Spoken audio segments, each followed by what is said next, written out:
Bonsoir tout le monde. Je me réjouis de nouveau d'être parmi vous après les camps. On avait des temps de vacances, on avait des camps, donc je faisais plus de live. Et là, je me suis préparé pour le live de ce soir et j'ai eu un message à cœur, un message à vous partager. Merci Seigneur pour ta parole. Merci Seigneur pour ta parole ce soir. Je prie vraiment que ton esprit me remplisse, qu'il y ait du discernement. Je prie aussi pour de la sagesse Seigneur ce soir pour ce message. Et je prie vraiment pour l'assistance de ton esprit. Esprit de Dieu, viens, remplis-moi de ta présence, conduis-moi, remplis mes pensées, que vraiment le peuple puisse être béni, que les cœurs soient touchés, que les vies soient transformées et qu'il y ait un esprit de révélation ce soir. Et que les forteresses, les raisonnements, les mensonges tombent dans le nom puissant de Jésus-Christ. Merci Seigneur pour ta parole qui va sortir comme un feu ce soir, qui va édifier, consoler, guérir et restaurer ton peuple dans le nom puissant de Jésus-Christ. Amen et Amen. Je vous salue tous ce soir. Soyez tous les bienvenus. Voilà le message que j'ai reçu, vaccin ou pas vaccin. C'est une très bonne question et je pense réellement que ce qui est important, c'est que chacun, et je dis bien chacun, prenne une décision pour lui-même. La Bible est très claire et vous n'avez pas besoin d'un pasteur, vous n'avez pas besoin d'un prophète, vous n'avez pas besoin d'un ministère pour vous dire si vous devez vous faire vacciner ou non. Vous avez l'Esprit de Dieu et c'est l'Esprit de Dieu qui nous conduit dans toute la vérité. Et c'est vraiment le message que j'ai à cœur ce soir, c'est que l'Église doit rentrer dans une autre dimension. Nous ne devons plus être dépendants de ministères. Beaucoup trop de gens ont encore des couches-culottes dans l'Église. Excusez-moi, je vais être très direct. Ce soir encore, je priais et je disais, Seigneur, pourquoi je ne peux pas parler sur l'amour du Père? Pourquoi tu ne veux pas que je partage sur l'amour du Père? Et voici ce que l'Esprit de Dieu m'a dit. Écoutez bien, parce que les temps sont sérieux. Je répète cela, parce que les temps sont sérieux. Je répète cela pendant que je priais encore ce soir en me préparant. Je dis, Seigneur, pourquoi est-ce que je ne peux pas partager sur l'amour du Père? Il y a tellement de gens qui ont besoin d'entendre cela. Et l'Esprit de Dieu m'a dit, parce que les temps sont sérieux.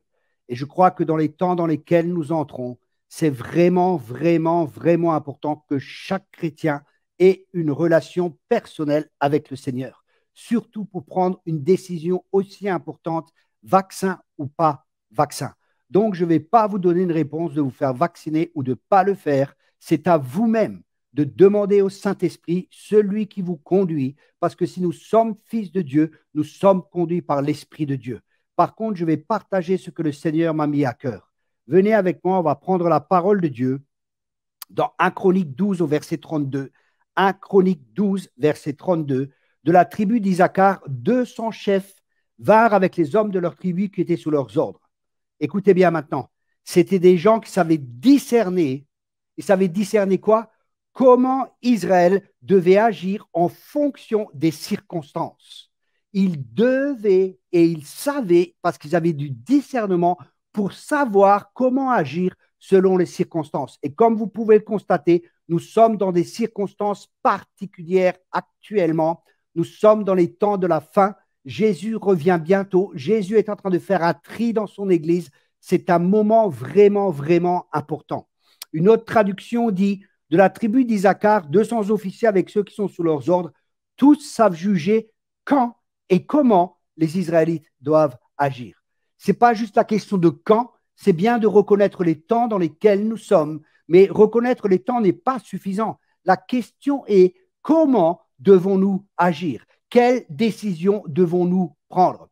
Et là, dans Joël 3, verset 14, il est dit, peuple, peuple, à la vallée de décision, car la journée de l'Éternel est proche dans la vallée de décision. Ici, la parole de Dieu nous parle du retour du Seigneur et le retour est pour bientôt. La journée est proche et là, nous sommes dans la vallée des décisions. Ça veut dire que ce qui est important pour nous maintenant, c'est de prendre les bonnes décisions. Je répète ce que l'Esprit de Dieu m'a dit aujourd'hui, l'heure est sérieuse. Vous savez, on ne peut plus jouer à l'église. Nous sommes l'église de Jésus-Christ et nous devons vraiment marquer les temps. Dieu est en train de préparer une église qui sera forte, une église qui sera puissante, une église qui sera victorieuse. Chacun de nous est dans cette vallée. Depuis le début du confinement, c'est comme si Dieu nous a conduits dans cette vallée pour justement tester nos cœurs, tester nos motivations profondes. Demandez, et je vous encourage vraiment à prendre du temps avec le Seigneur et à demander à l'Esprit de Dieu, Seigneur, où est-ce qu'il y a des choses dans mon cœur qui t'attristent? Et si le Seigneur va nous montrer cela. Je vous encourage juste pas à écouter ce message. C'est pas juste un message à écouter. Parce que beaucoup de chrétiens écoutent des messages, mais il est important pour nous de mettre maintenant en pratique. Ne soyons pas des auditeurs oublieux, mais mettons en pratique cela. C'est un temps de prendre un temps avec le Seigneur. C'est un temps de chercher la face de Dieu, chacun individuellement, pour les décisions importantes qui sont à prendre maintenant. Si maintenant nous ne pouvons pas prendre de décision de vaccin ou de pas vaccin, mais comment allons-nous savoir dans les temps qui viennent, des temps de persécution, des temps de réveil, des temps où la gloire de Dieu va se manifester? Comment pouvons-nous savoir, est-ce qu'il faut des réserves pour notre famille? Est-ce que nous devons nous mettre en église de maison? Est-ce que nous devons peut-être quitter certaines églises où nous n'avons pas été formés, où nous n'avons pas été équipés? Des fois, des gens viennent, ils me demandent, est-ce que je dois quitter mon église? Et ma réponse est toujours la même. Mais qu'est-ce que le Saint-Esprit vous a dit? Ce n'est pas une question de quitter ou de rester dans une église. La question est, qu'est-ce que le Saint-Esprit vous dit? Et c'est ça qui est important. Parce que le Saint-Esprit peut vous conduire dans une église pour un certain temps, pour recevoir ce que vous avez à recevoir, ou alors pour que vous puissiez amener ce que vous avez à amener. Mais après, il y a des saisons et il y a des temps. Et nous devons reconnaître dans les temps dans lesquels nous sommes, les saisons et les temps dans lesquels nous sommes. Et chacun est dans une autre saison et chacun est dans un autre temps. Mais Dieu veut amener son peuple à maturité. C'est pour ça que les ministères sont donnés. Les ministères ne sont pas là pour vous donner des réponses à toutes les questions, comme je viens de partager ce soir. Les ministères sont là pour vous amener à maturité. Et la maturité, c'est une dépendance au Saint-Esprit. La maturité, c'est prendre de responsabilités. Vous êtes responsable de votre vie. Je ne suis pas responsable de votre vie. En partie, oui, de ce que j'enseigne, mais je ne suis pas responsable des décisions que vous prenez. Et malheureusement, il y a des gens qui viennent et qui m'écrivent sur Facebook, mais est-ce qu'il faut se faire vacciner ou il ne faut pas se faire vacciner? Mais c'est des questions qui sont quand même importantes. Et ma question est, pourquoi vous ne demandez pas au Saint-Esprit? Et la réponse est très simple, parce qu'il y a un manque de communion, il y a un manque de dépendance. Vous savez, les prophètes sont toujours là pour ramener le peuple auprès du cœur de Dieu. Les prophètes ne sont pas là forcément toujours pour nous donner des directions. Bien sûr, c'est une partie du ministère prophétique, mais une très grosse partie du ministère prophétique, c'est d'amener les gens au cœur de Dieu pour entendre son cœur, pour savoir quoi faire. Apprendre les gens à entendre la voix de Dieu pour que les personnes soient dépendantes du Saint-Esprit. Il est temps de se lever. Il est temps que l'Église soit forte, que l'Église soit victorieuse. L'Église que Jésus est en train de préparer. Et c'est un temps de repentance personnelle que nous devons accepter. Et c'est un temps magnifique parce qu'il est en train de préparer son épouse. Jésus prépare son épouse qui sera sans tache et sans ride.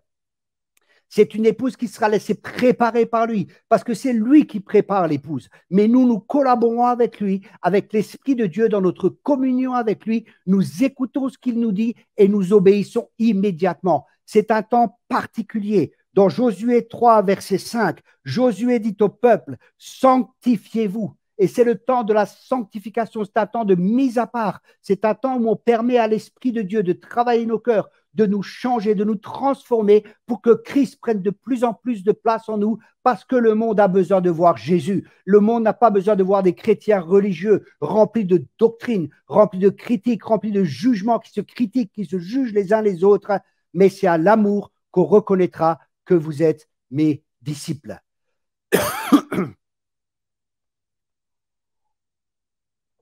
Écoutez bien, Josué dit au peuple, sanctifiez-vous, car demain, l'Éternel accomplira des prodiges au milieu de vous. Et je crois que nous allons entrer dans un temps de signes, un temps de miracles, un temps de prodiges comme Actes des apôtres et même encore plus fort, où des gens vont être enlevés, des gens vont être transportés, des gens vont être nourris surnaturellement, des gens vont vivre la gloire de Dieu. Parce qu'on va vivre dans la gloire de Dieu, il y a une telle pression actuellement de l'Esprit de Dieu et l'esprit du mal, le diable, il sait qu'il a très peu de temps, il sait que c'est la fin et il veut détruire le plus de personnes possible. Et c'est pour ça que nous devons être alertes, c'est pour ça que nous devons être radicaux, c'est pour ça que nous devons être sages, c'est pour ça que nous avons besoin de dépendre de l'Esprit de Dieu. Peuple de Dieu, revenez à Dieu de tout votre cœur. Ne déchirez pas vos vêtements, mais déchirez vos cœurs. C'est plus le temps de jouer à la religion. C'est plus le temps de fréquenter les églises. Mardi soir, rendez-vous de prière et dimanche, on assiste à un culte et la semaine, on vit comme les gens du monde. Ce temps prend une fin.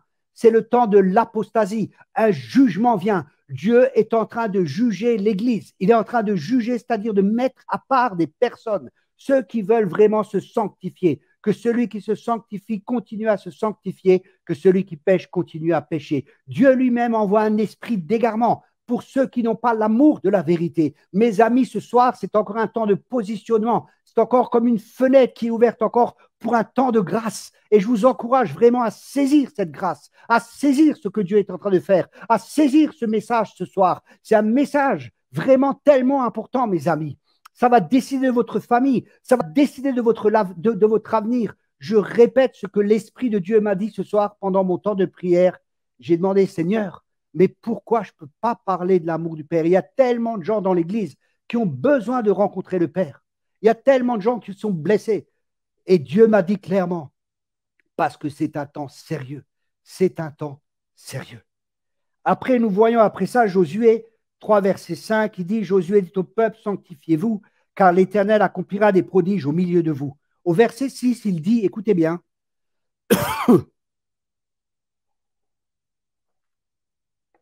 au verset 6, il dit, Josué dit au sacrificateur, portez l'arche de l'alliance et passez devant le peuple. Et ils portèrent l'arche de l'alliance et marchèrent devant le peuple. Ici, il y a quelque chose de très clair. Il dit, portez l'arche de l'alliance et passez devant le peuple. Et il dit ça à qui? Aux sacrificateurs, parce qu'il y a un ordre divin. Nous sommes tous des sacrificateurs, nous sommes tous des prêtres et nous sommes tous des rois. Et nous devons exercer cette sacrificature si nous voulons être les chrétiens de la fin des temps, ce reste que Dieu va utiliser. Vous savez, la Bible, elle parle clairement d'un reste. Ce n'est pas mon message, c'est le message de la parole de Dieu. Éprouvez tout ce que je dis ce soir avec la parole de Dieu. Ce sont des temps sérieux. C'est un temps de positionnement pour la vie de chacun. Que chacun se positionne ce soir. Que chacun entende la voix de l'Esprit ce soir et que chacun s'aligne. Et c'est un temps d'alignement parce qu'il est là avec son van à la main et il est en train de faire un tri. Il y a un tri qui se fait actuellement dans l'Église bien-aimée et ce n'est pas forcément ceux qui sont connus, ce n'est pas forcément ceux qui ont des milliers de gens qui les suivent, ce n'est pas forcément ces prédicateurs-là qui sont la voix du Seigneur. C'est peut-être ceux qu'on ne veut pas écouter. Vous savez, aujourd'hui, les prophètes, ils doivent dire que des bonnes paroles. Ils doivent que dire Dieu, tout ira bien, ne vous inquiétez pas du lendemain, tout ira bien. Mais quand je regarde le ministère prophétique dans la parole de Dieu,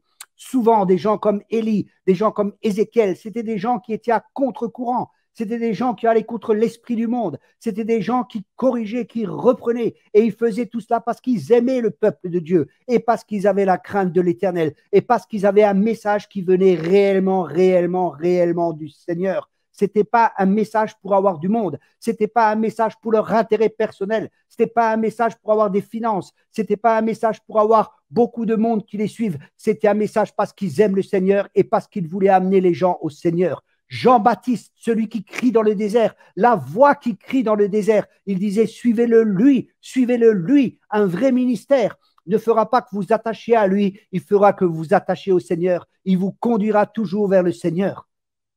Mais trop de gens, encore il y a des ministères actuellement et je suis vraiment triste qu'il y a des ministères encore qui séduisent les gens et des gens sont séduits et nous allons voir un autre verset que Dieu m'a donné pour ce soir encore concernant ce que je partage. Et certains vont peut-être dire, oui, mais tu critiques l'Église. Non, non, je dis simplement la vérité. Je dis ce qu'il y a et c'est malheureux. Il y a beaucoup de bonnes églises, il y a beaucoup de bons ministères, mais il y a aussi une séduction qui est là. Il y a une apostasie qui est là. C'est une réalité et nous ne pouvons pas nier cette réalité. La vérité est la vérité et il n'y a pas de puissance contre la vérité. Et mon rôle en tant que ministère, c'est de vous dire la vérité dans l'amour. C'est parce que je vous aime que je vous dis la vérité.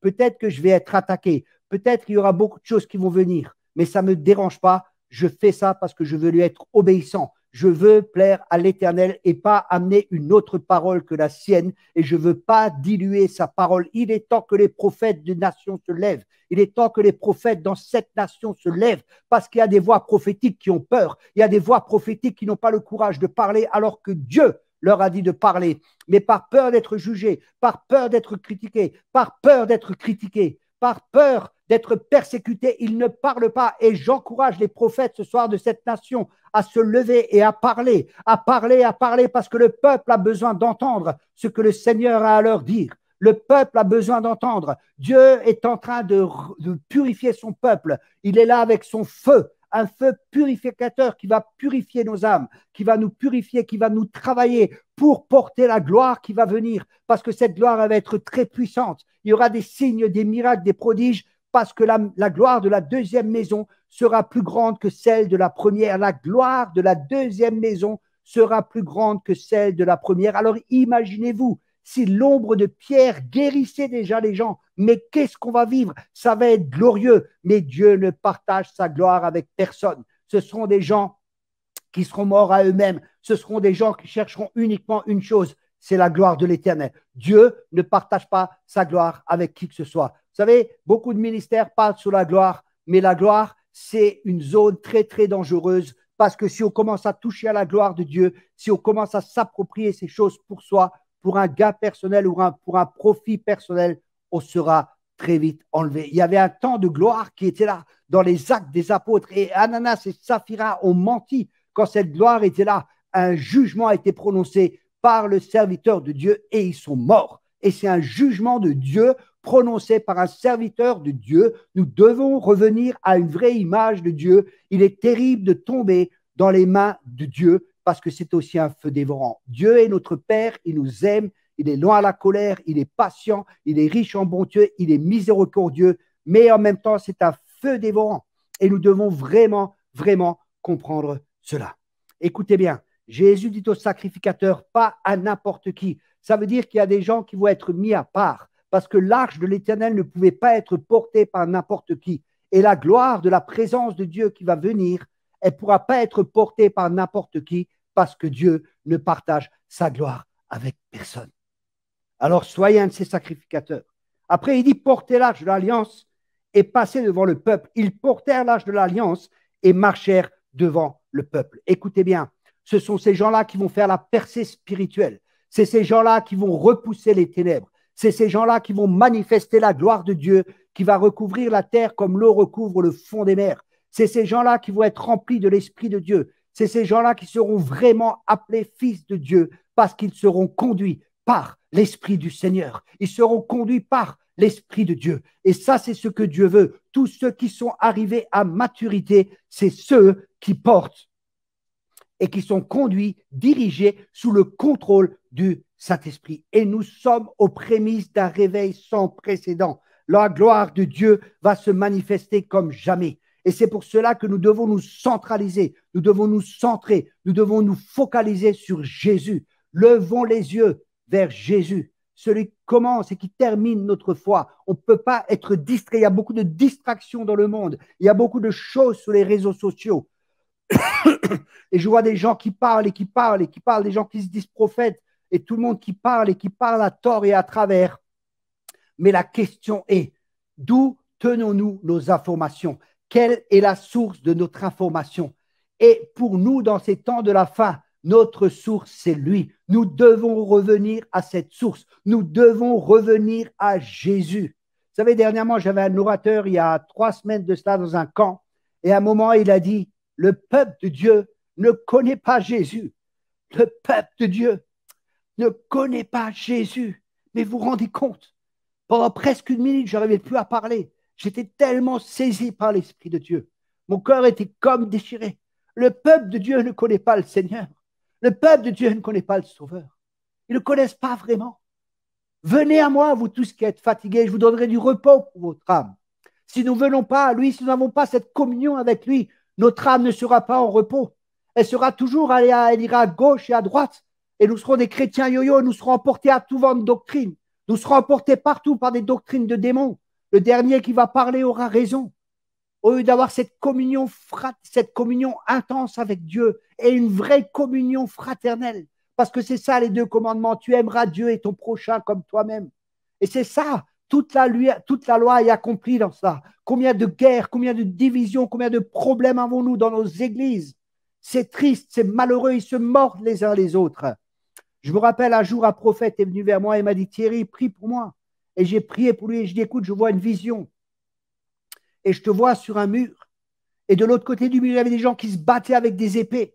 Et l'Esprit de Dieu m'a dit, dis-lui qu'il n'aille pas dans cette église qui est visible, mais qu'il aille dans l'église souterraine. Dieu est en train de préparer son église. Et ce n'est pas forcément l'église qu'on voit. Ce n'est pas forcément tout ce qui brille qui est de l'or. Ce n'est pas forcément cela. Mais une vraie église où les gens, on peut les approcher, où les ministères, on peut les approcher, où on peut voir leur cœur, comme Paul qui partageait son cœur comme un père et comme une mère qui était là pour le peuple de Dieu, qui souffrait pour le peuple de Dieu. Il y avait vraiment un fardeau pour l'Église. Et c'est ça, frères et sœurs. Ça, c'est les vrais ministères que Dieu est en train de préparer. C'est les ministères que Dieu est en train de préparer. Des gens qui aiment le peuple de Dieu, des gens qui aiment l'épouse de Christ et qui crient à plein gosier et qui ne se retiennent pas parce que le peuple doit entendre, l'Église doit entendre la vérité. L'Église doit revenir à Dieu de tout son cœur et arrêter de courir après des prédications, après de courir à un faux évangile. Bénis-moi, bénis-moi, bénis-moi. Bien sûr que Dieu veut nous bénir, mais l'évangile n'est pas centré sur nous. L'évangile doit être centré sur Christ. L'évangile doit être centré sur Jésus. C'est Jésus et c'est encore Jésus. Et c'est Christ que nous prêchons, disait l'apôtre Paul.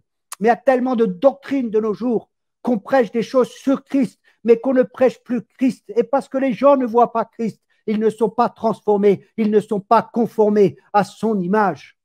N'ayons pas peur, serviteurs de Dieu, de dire la vérité. Ne vous inquiétez pas pour vos finances. Ne vous inquiétez pas si des gens partent, même si c'est des gens qui donnent la dîme, qui financent. Ne vous inquiétez pas, ne vous laissez pas lier, ne vous laissez pas conduire par ces choses-là, mais laissez-vous conduire par l'Esprit de Dieu. Et Dieu pourvoira tous vos besoins avec richesse et gloire. Ça fait plus de 20 ans que je sers le Seigneur à plein temps. Ça fait plus de 20 ans que Dieu pourvoit mes besoins avec richesse et gloire. Je ne dépends pas des gens et Dieu a toujours pourvu à mes besoins et Dieu continuera à pouvoir et nous devons vraiment dépendre de lui. Rappelez-vous, j'avais donné une parole il y a quelques années de cela où je voyais une personne avec des béquilles et je disais que Dieu est en train d'enlever les béquilles, toutes ces béquilles que nous pouvons avoir où nous dépendons des choses matérielles, où nous dépendons des gens, où nous dépendons de je ne sais pas quoi.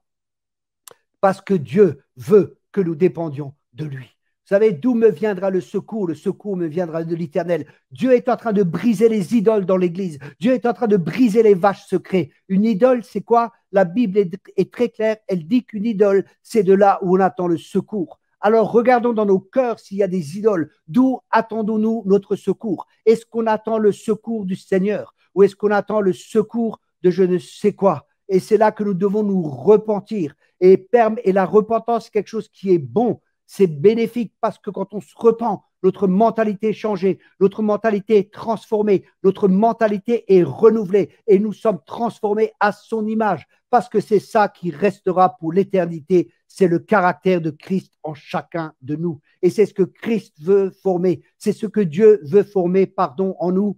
Excusez-moi. C'est ce que Dieu veut former en chacun de nous. C'est Christ en nous, l'espérance de la gloire. Alléluia. Vous savez, je vois tellement de combats dans les réseaux sociaux, je vois tellement de chrétiens qui se combattent.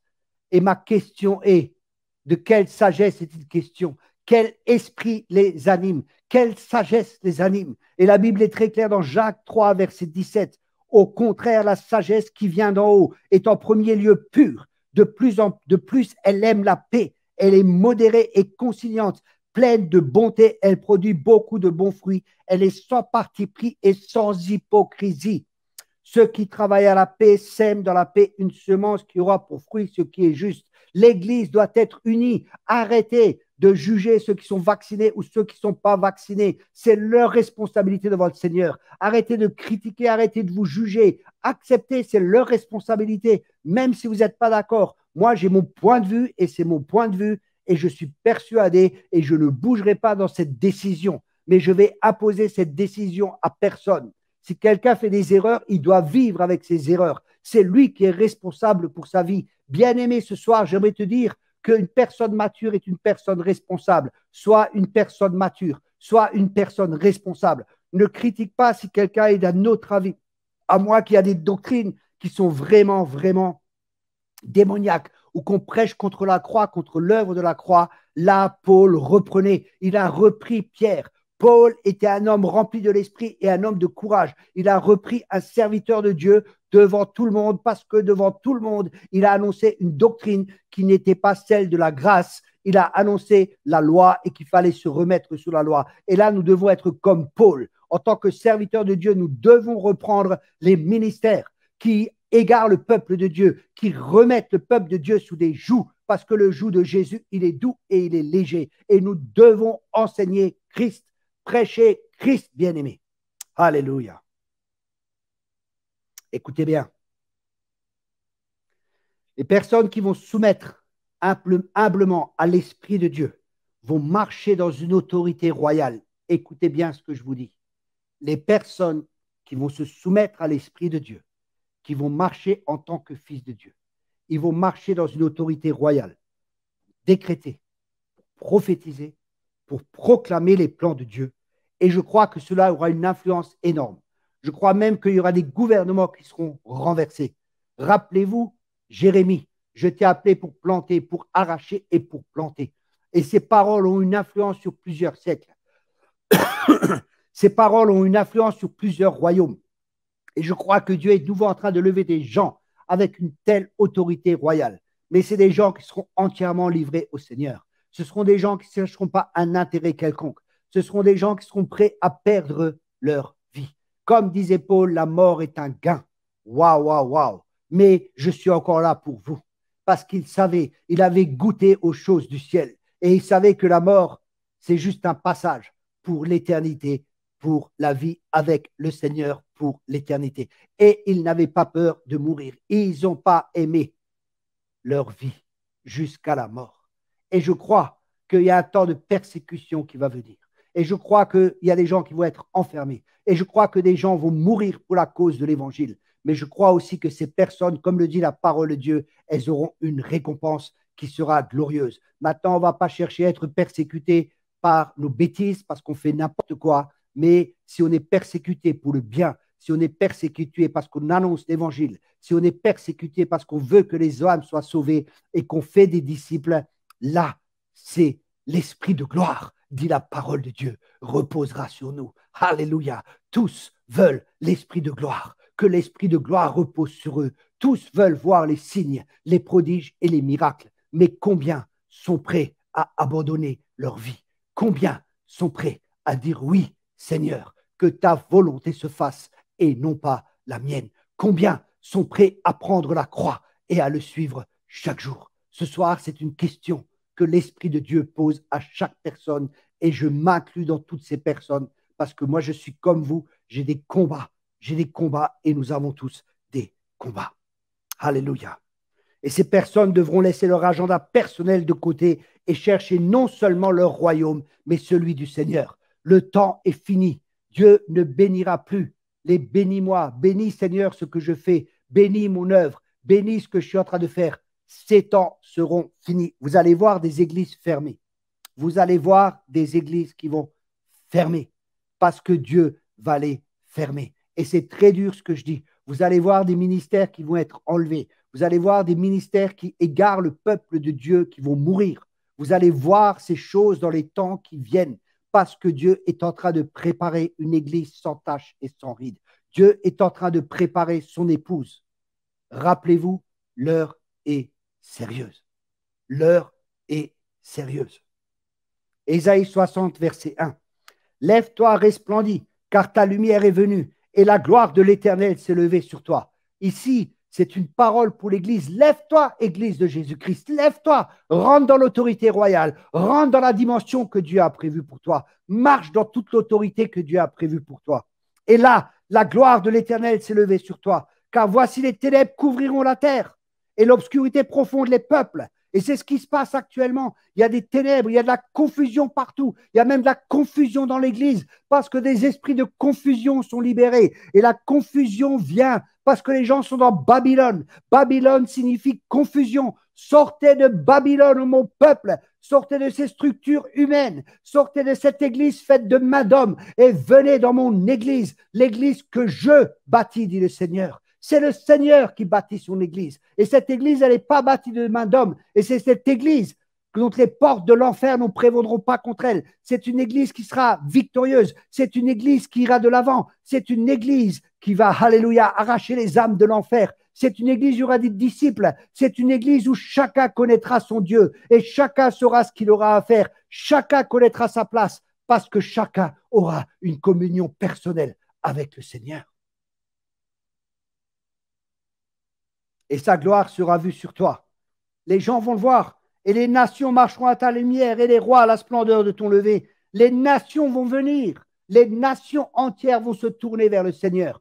Beaucoup de gens vont se tourner vers le Seigneur parce que les gens ne sauront plus, ils vont perdre leur sécurité. Dieu est en train d'ébranler toutes choses. J'ébranlerai encore une fois toutes choses. Et Dieu est en train d'ébranler. C'est Dieu qui ébranle. Bien-aimés, nous devons comprendre que Dieu est en contrôle et que le diable ne peut rien faire sans que Dieu lui permette. Rappelez-vous Job. Dieu a permis qu'il lui enlève tout, mais qu'il n'atteigne pas à sa vie. Dieu est en contrôle. Il faut que ce soit clair, net, précis dans nos têtes et non seulement dans nos têtes, dans nos cœurs. Il faut que la foi, elle vient du cœur. Il faut que nous soyons convaincus. N'ayez pas peur, peuple de Dieu. Combien de gens disent, oui, mais c'est des temps difficiles, je vais perdre mon travail, je vais ceci, je vais cela. Et ils sont influencés par toutes ces choses. N'ayez pas peur. N'ayez pas peur. N'ayez pas peur. Ce n'est pas un esprit de timidité, ce n'est pas un esprit de peur que nous avons reçu pour être de nouveau dans l'esclavage, mais nous avons reçu un esprit de force, un esprit de sagesse et un esprit de hardiesse. Alléluia. L'onction va nous donner de la hardiesse pour annoncer l'évangile. L'onction va nous donner de la hardiesse pour aller à contre-courant. L'onction va nous donner de la hardiesse pour parler, pour proclamer la vérité dans l'amour. L'Église doit revenir à son mandat, qui est celui de faire avancer le royaume de Dieu. L'Église, c'est le gouvernement de Dieu sur terre, bien-aimés. Nous devons prendre conscience de cela. Nous ne sommes pas n'importe qui. Nous sommes le gouvernement de Dieu sur cette terre. Et ce gouvernement est spirituel. Il n'est pas naturel. Il est de loin plus puissant qu'un gouvernement terrestre. Nous devons comprendre l'autorité que nous avons reçue. Nous sommes l'armée la plus puissante sur cette terre. Cette armée est invisible, bien-aimés, mais elle est réelle. Rappelez-vous, le prophète Élie dans 2 Rois 6, verset 15. 2 Rois 6, verset 15.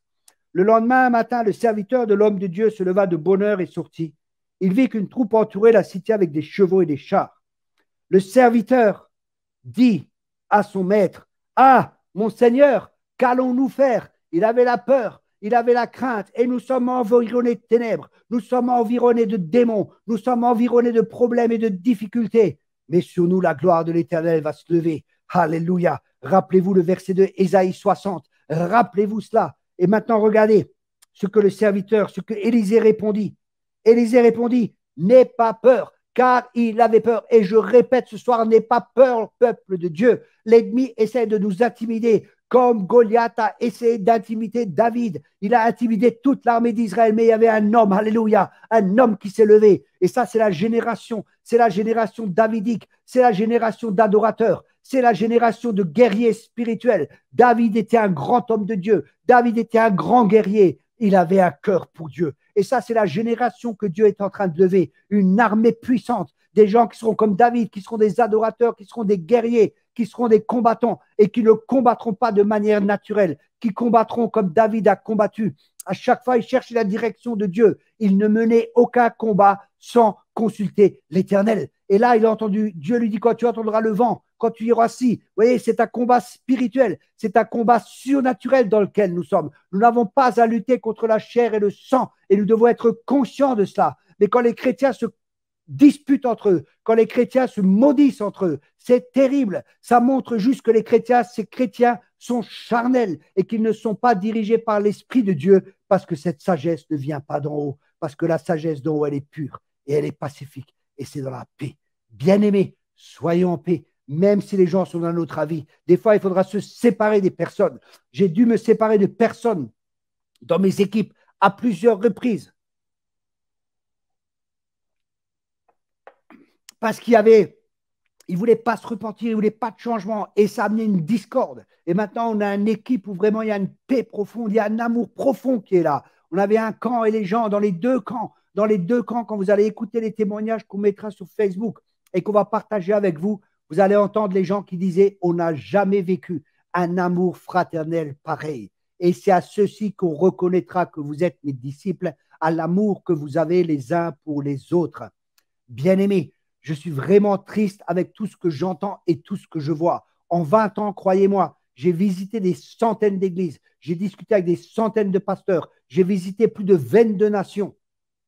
J'ai vraiment un aperçu pas limité, pas juste un aperçu d'une église, j'ai vraiment un aperçu large de l'église en général. Et je peux vous dire, des fois, je suis vraiment triste quand j'entends des ministères qui disent ne va pas là-bas, ne va pas ci, ne va pas au camp de Thierry Cop, ne va pas dans tel camp, ne fais pas ceci, ne va pas là-bas. Nous avons tout dans notre église. Que le contrôle soit brisé dans le nom de Jésus sur les églises de France. Que ce contrôle, que cette manipulation, que l'esprit de Jézabel qui est là se taise et que la voix des prophètes se fasse entendre. Et que tous ces esprits de contrôle, de manipulation, d'intimidation qui infantilise le peuple de Dieu. Écoutez-moi bien, une des caractéristiques de Jézabel, c'est d'infantiliser le peuple de Dieu, de dire vous ne pouvez pas y arriver par vous-même, vous n'êtes pas capable, restez encore sur la voie de garage. Ça fait 20 ans, peut-être dans 20 ans, tu seras un jour ancien, peut-être un jour tu pourras servir le Seigneur, peut-être un jour tu pourras prophétiser, peut-être un jour tu pourras exercer un ministère, peut-être, peut-être, peut-être. Et au lieu de libérer le potentiel de Dieu, au lieu de libérer les semences que le Seigneur a mis dans la vie de ces gens, ils les bloquent parce qu'ils sont incertains, parce qu'ils ont peur, parce qu'ils ont des craintes et parce qu'ils veulent contrôler et manipuler le peuple de Dieu. Voilà, ça, c'est des réalités. Je me rappelle, j'avais prophétisé sur un pasteur. Je lui ai dit, écoute, je vois que Dieu veut t'utiliser dans la nouvelle génération de leaders qu'il est en train de préparer parce que Dieu est en train de préparer une nouvelle génération. Mais une nouvelle génération demande aussi un nouveau leadership. Donc, Dieu est en train de préparer un nouveau leadership. Et je lui ai dit, rentre dans ce que Dieu prévoit et ne retourne pas en prison, ne retourne pas à Babylone parce que tu seras emprisonné. C'était une parole très claire. Et vous savez ce qui s'est passé? Par peur, par crainte, par vouloir garder des sécurités qui sont des fausses sécurités, il est retourné dans ce système et c'est triste, triste, triste parce qu'il ne pourra pas, s'il ne se repent pas, entrer dans la destinée glorieuse que Dieu a prévue pour lui, c'est-à-dire faire partie du nouveau leadership. C'est terrible.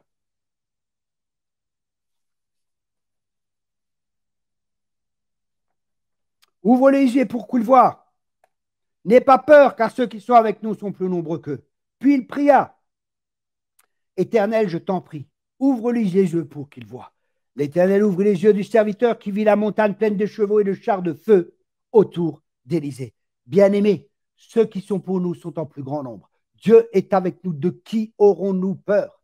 Ne nous laissons pas avoir par cette peur. Vous savez, les 10 espions, ils avaient peur. Et la peur a faussé leur vue. La peur a faussé leur compréhension. Ils voyaient les mêmes choses. Ils voyaient la terre promise comme Josué et Caleb. Mais Josué et Caleb étaient animés d'un autre esprit parce qu'ils n'étaient pas influencés par la peur. Si vous êtes influencé par la peur ce soir, vous n'allez pas avoir de discernement comme les fils d'Isaacar. Vous allez discerner à travers des émotions. La peur va vous influencer. Elle va augmenter les problèmes. C'est un amplificateur des problèmes et des difficultés. Et ça va vous empêcher d'entrer dans ce que Dieu a prévu. Mais si vous êtes conduit par l'Esprit de Dieu, si la peur n'a pas de prise sur vous, parce que vous êtes rempli de l'amour de Dieu, parce que vous savez que Dieu est votre Père et qu'il vous aime, et que toute arme forgée contre vous sera sans effet, et que toute langue qui s'élèvera contre nous, vous allez la condamner. Si vous savez que Dieu est avec vous, ce Dieu qui est puissant, ce Dieu qui est fort, ce Dieu qui est appelé aussi l'Éternel des armées, parce qu'il y a une armée qui est là. Dieu est un guerrier redoutable. Dieu est l'Éternel des armées. Dieu est aussi un Dieu de guerre. Et cette guerre, c'est une guerre spirituelle. Ce n'est pas une guerre naturelle. Nous n'avons pas à lutter contre la chair et le sang, mais contre des puissances, contre des dominations dans les lieux célestes. Et nous devons être conscients de cela, bien-aimés. Vraiment. Zacharie 4, verset 6. Zacharie 4, verset 6. Parce que si nous ne sommes pas conscients que nous sommes dans une guerre spirituelle, nous n'allons pas lutter spirituellement. Et nous ne pouvons pas gagner cette guerre. Nous ne pouvons pas gagner une guerre spirituelle avec des armes naturelles. Regardez bien Zacharie 4, verset 6. Il reprit et me dit, voici le message que l'Éternel adresse à Zorobabel. Cette œuvre, vous l'accomplirez ni par votre bravure, ni par la force, mais par mon esprit. Le Seigneur des armées célestes le déclare. Écoutez bien, le Seigneur des armées célestes, ce n'est pas juste le Seigneur, c'est le Seigneur des armées célestes. Il le déclare que nous sommes dans une guerre et que cette guerre, nous ne pouvons pas la gagner par la bravoure, par la force, mais c'est par l'Esprit du Seigneur. Ça nous ramène à quoi? Ça nous ramène à cette pensée qu'avait Paul. Quand je suis faible, c'est là que je suis fort. Ne croyez pas que vous êtes fort. Ne croyez pas que vous allez arriver par vos propres moyens. Ne croyez pas que vous allez arriver par vos propres capacités. Quand j'entends des fois les gens, oui, je vais faire partie de l'armée de la fin des temps. Oui, je vais. Mon ami, tu ne sais pas. Peut-être tu te fies encore à tes propres forces et à tes propres capacités. Le seul qui est victorieux, c'est le Christ en toi. C'est lui notre victoire. C'est Christ en nous, l'espérance de la gloire. Paul ne pouvait plus s'appuyer sur rien du tout. Dieu lui avait tout enlevé. Et c'est pour ça qu'il disait, c'est quand je suis faible que je suis fort. Et Dieu est en train de préparer une armée qui connaît ses faiblesses, mais qui connaît aussi sa force, qui connaît ses faiblesses dans la chair et qui sait qu'elle ne pourra pas lutter et combattre. Parce que ce combat, ce n'est pas un combat charnel, mais c'est un combat spirituel. Alléluia. Matthieu 28, verset 18. Alors Jésus s'approcha d'eux et leur parla ainsi. J'ai reçu tout pouvoir dans le ciel et sur la terre. Allez dans le monde entier. Faites des disciples parmi tous les peuples. Ici, il nous dit qu'il a reçu l'autorité. Et cette autorité, il nous la délègue. Pourquoi? Il nous donne un ordre. C'est un mandat que nous avons. Et le mandat, c'est de faire des disciples. J'ai écrit des livres sur des disciples. Je vous encourage à les prendre. Après, il dit baptisez au nom du Père, du Fils et du Saint-Esprit. Et apprenez-leur à obéir.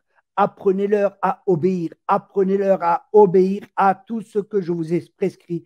Et voici, je suis moi-même avec vous chaque jour jusqu'à la fin du monde. Ouais, il nous donne le mandat de faire des disciples. Il nous dit que de faire des disciples, c'est baptiser les gens, c'est les former, les équiper, chasser les démons, guérir les malades, prophétiser. Les mêmes œuvres que Jésus faisait et encore des plus grandes. Ça, c'est le rôle de tout disciple parce que tout disciple accompli sera comme son maître. Est-ce que nous sommes des disciples? Est-ce que nous faisons des disciples? Un disciple fait des disciples. Un disciple fait des disciples.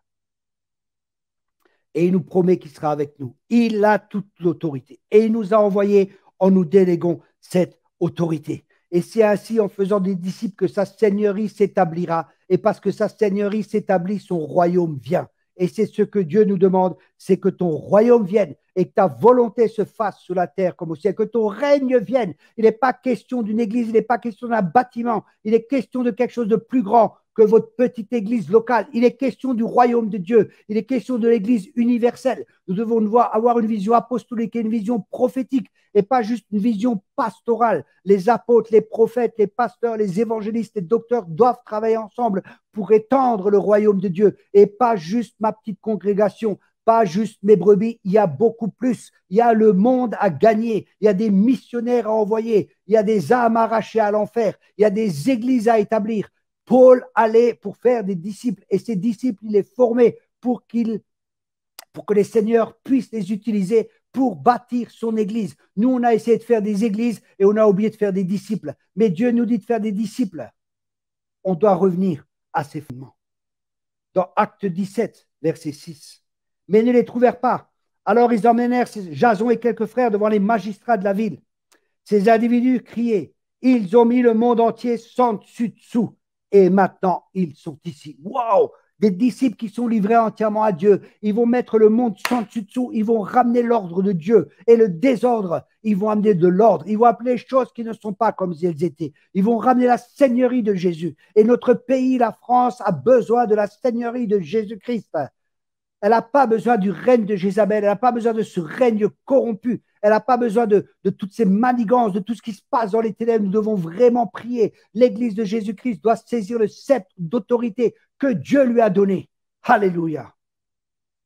L'Église, ce sont ceux qui sont appelés hors du monde, ceux qui ont accepté la seigneurie de Jésus-Christ, qui sont nés de nouveau. Le mot église, ecclésia, était utilisé pour désigner ceux qui gouvernent chez les Romains et les Grecs. Regardez dans Acte 19, verset 31. Et même quelques hauts fonctionnaires de la Provence qui le tenaient en amitié lui firent parvenir un message pour lui recommander de ne pas se rendre au théâtre. Cependant, l'assemblée se tenait dans la plus grande confusion. Les gens hurlaient, mais personne ne criait la même chose et la plupart ne savaient pas pourquoi ils étaient venus. Des gens de la foule expliquèrent l'affaire à un certain Alexandre que les Juifs avaient poussé en avant. Alexandre fit signe de la main qui voulait s'adresser au peuple pour prendre la défense de ses co-régionnaires.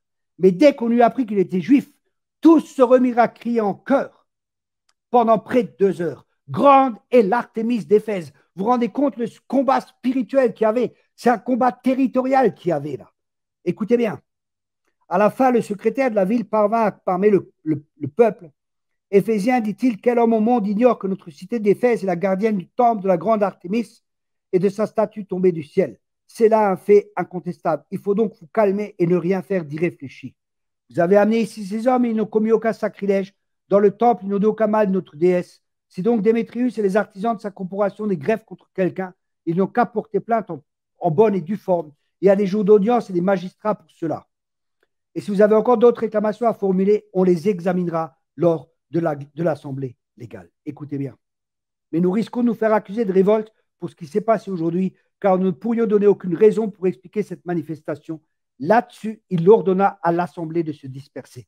L'Assemblée, ici, dans ce contexte, ça peut aussi être traduit par l'Église, parce que c'était l'endroit de gouvernement où les décisions étaient prises. Et nous sommes le gouvernement de Dieu sur cette terre. Nous sommes ici pour amener son règne. Nous avons reçu un mandat que son règne vienne et que sa volonté soit faite sur la terre comme au ciel.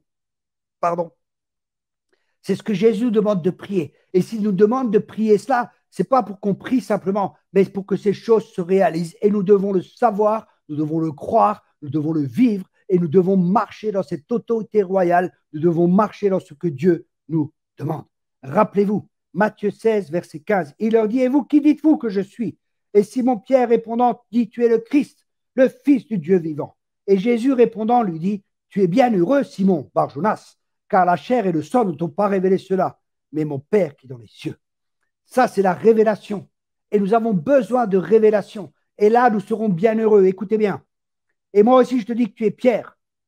Céphas, c'est le roc. Ce n'est pas juste la pierre sur la personne, c'est le roc. C'est la révélation que Jésus est le Fils de Dieu. C'est ce roc. C'est ça le fondement de l'Église. Et moi aussi, je te dis que tu es Pierre. Et sur ce roc, sur cette révélation que Jésus est le Fils de Dieu, c'est là que je bâtirai mon assemblée. De nouveau, le mot assemblée, qui est aussi ecclésia. Et les portes du Hadès ne prévaudront pas contre elle. Et je te donnerai les clés du royaume des cieux. Et tout ce que tu liras sur la terre sera lié dans les cieux. Et tout ce que tu délieras sur la terre sera délié dans les cieux. Écoutez bien, le mot lié ici et le mot délié, c'est pas on va lier des démons avec des cordes et toutes les bêtises qu'on entend. Malheureusement, le mot lié et délié, c'était un mot qui était utilisé pour dire j'autorise et je n'autorise pas. Ça veut dire que l'Église, elle a l'autorité pour autoriser des choses et pour ne pas autoriser d'autres choses. Notre rôle n'est pas de subir. Nous sommes plus que vainqueurs. Écoutez bien. Dans Luc 10, verset 19, il dit, écoutez bien ceci. Jésus dit, écoutez bien ceci. Alors, écoutez bien ceci, peuple de Dieu, ce soir, et ceux qui vont écouter plus tard. Il est vrai que je vous ai donné le pouvoir de marcher sur les serpents et les scorpions et d'écraser toutes les forces de l'ennemi sans que rien ne puisse vous faire du mal. Nous avons cette autorité bien-aimée. Nous sommes enfants du royaume de Dieu. Un royaume est une sphère où s'exerce une autorité légitime. Quand je parle du royaume de Dieu, c'est une autorité légitime. Jésus a repris ce qu'Adam avait perdu et il le partage avec nous, son Église. Quand Jésus a dit qu'il donne les clés, qu'est-ce que ça signifie? Dans la culture juive, quand quelqu'un donnait les clés, une personne recevait les clés de la maison, ça veut dire que dans cette maison, il avait tous les droits comme le propriétaire, bien que cette maison ne lui appartienne pas. Et c'est pareil pour nous, nous avons, quand il nous donne cette clé, nous avons tous les droits quand on marche dans son autorité, quand on marche dans cette direction, quand on marche dirigé par l'Esprit de Dieu, nous marchons dans une autorité puissante. Et nous devons vraiment, vraiment comprendre ça. Arrêtons-nous de nous plaindre et prenons l'autorité que Dieu nous a donnée pour renverser les forteresses, les raisonnements, pour arracher les âmes de l'enfer et pour faire des disciples. Alléluia. Dans Luc 11, verset 20, mais si c'est par la puissance de Dieu que chasse les démons, alors de toute évidence, le royaume de Dieu est venu jusqu'à vous. On voit la preuve, l'Esprit de Dieu, ou notre traduction dit le doigt de Dieu, parce que l'Esprit de Dieu et le doigt de Dieu, c'est la même chose. je chasse les démons, c'est que le royaume de Dieu est venu jusqu'à vous.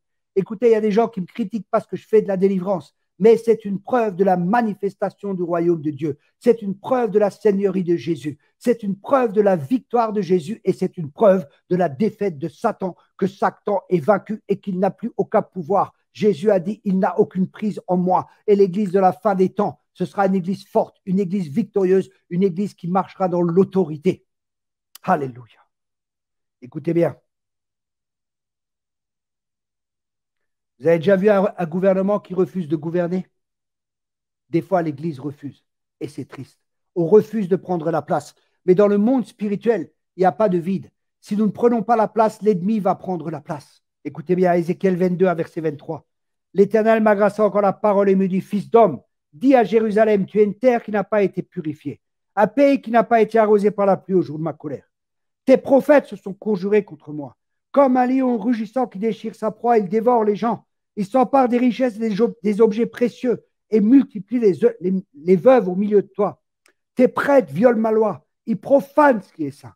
Il ne faut aucune différence entre saint et profane. Ils n'enseignent pas à discerner entre ce qui est impur et ce qui est pur. Ils n'enseignent pas à discerner. Vous voyez, nous devons enseigner le peuple de Dieu à discerner. Et nous pouvons uniquement discerner quand nous sommes en relation avec l'Esprit de Dieu. Ils ignorent volontairement mes jours de sabbat, de sorte que je suis déshonoré parmi eux. Tes chefs sont au milieu de toi comme des loups qui déchirent leur proie et répandent le sang en faisant périr les gens pour en tirer profit. Et tes prophètes enduisent tous ces crimes de crépus. Ils ont des visions trompeuses et vous débitent de fausses divinations. Ils disent ainsi par le Seigneur l'Éternel, alors que l'Éternel n'a pas parlé. Le peuple du pays commet des actes de violence et des vols. Il exploite les pauvres et les indigents. On opprime l'étranger au mépris de ses droits. Et là, écoutez bien, quelle est la réponse de Dieu? Et ça, c'est un appel de Dieu pour chaque personne ce soir. J'ai cherché parmi eux quelqu'un qui construise un rempart et qui se tienne debout sur la brèche devant moi en faveur du pays, afin que je ne les détruise pas. Mais je n'ai trouvé personne. Waouh! Rendez-vous compte le cœur de Dieu. Comment il est attristé que son peuple à qui il a donné une autorité, son peuple qu'il appelle à régner avec lui, parce que nous régnons avec Christ, parce que nous sommes assis avec lui dans les lieux célestes. Mais Dieu cherche encore des intercesseurs. Et ce n'est pas forcément des ministères. C'est chaque chrétien est appelé à intercéder. Chaque chrétien est appelé à être un intercesseur, dans un domaine ou dans un autre. Prie pour ta famille. Prie pour les autorités. Déclare ce que Dieu te dit de déclarer sur les autorités.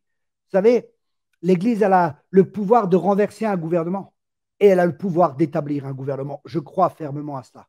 Je crois que Dieu nous a donné une autorité pour que les lois puissent être changées, que des choses puissent être changées. Maintenant, attention.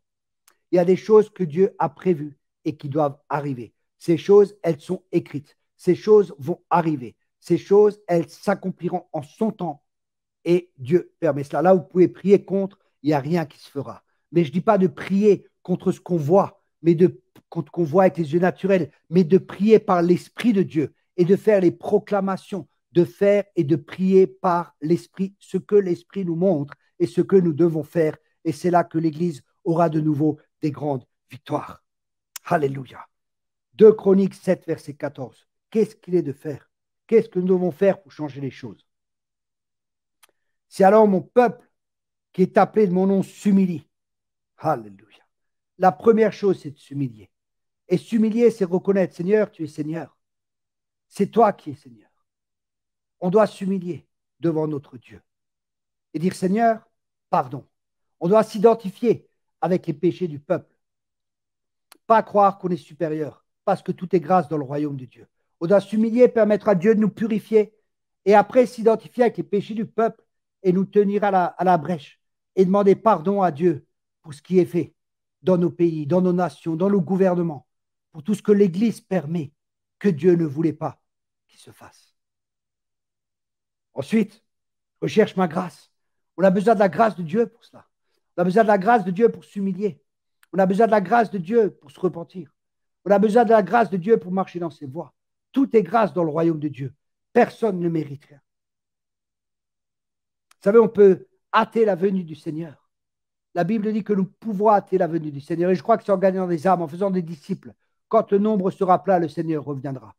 Et c'est pour ça que nous devons focaliser sur le royaume de Dieu. Et nous devons arrêter de nous disputer entre nous. Nous devons arrêter de nous critiquer, de nous juger. Mais nous devons nous dire sincèrement la vérité dans l'amour. S'humilier, chercher son avis sur nos vies et prier pour recevoir sa grâce qui est là pour nous aider à changer, à nous repentir, à nous détourner de nos mauvaises voies, nous identifier avec les péchés de la nation. Alors, la guérison viendra dans notre nation. Je relis 2 Chroniques 7, verset 14. C'est alors mon peuple qui est appelé de mon nom s'humilie, prie et recherche ma grâce. S'il se détourne de sa mauvaise conduite, moi, je l'écouterai du ciel, je lui pardonnerai ses péchés et je guérirai son pays. Alléluia. Bien-aimés, vivons dans la communion avec lui. Revenons à Dieu de tout notre cœur. Reconnaissons les domaines de notre vie où il y a des péchés. Demandons à l'Esprit de Dieu de sonder nos cœurs et nos reins. Permettons-lui de faire ce travail de purification, ce travail de sanctification en chacun de nous. Permettons à l'Esprit de faire cela. Et ensuite, prenons la place dans la brèche. Prenons notre place en tant qu'intercesseurs, pas en tant que critiqueurs, mais en tant qu'intercesseurs, en nous identifiant au peuple, en ayant le fardeau de Dieu, en proclamant ce que Dieu veut que l'on proclame, en disant ce que Dieu veut que l'on dise, sans crainte, sans peur, sans nous laisser intimider, sans aller sous l'esprit du monde, cet esprit de confusion qui règne malheureusement dans le monde et malheureusement en partie aussi dans l'Église. Beaucoup de gens sont confus parce que la Bible dit que les prêtres n'ont pas de discernement et parce qu'ils n'ont pas de discernement, ils ne peuvent pas enseigner le discernement. Et ça, c'est vraiment quelque chose qui est important pour nous. Le discernement est tellement, tellement, tellement important. Pour ça, j'ai écrit un livre que je vous partage avant de terminer la prière. C'est sur le discernement des esprits qui va vous aider à pouvoir discerner. Et je ne dis pas ça pour vendre. Vous savez, les finances viennent d'une manière ou d'une autre, mais c'est surtout pour bénir le peuple de Dieu que je vous encourage à prendre ce livre. Et je vais terminer avec la prière.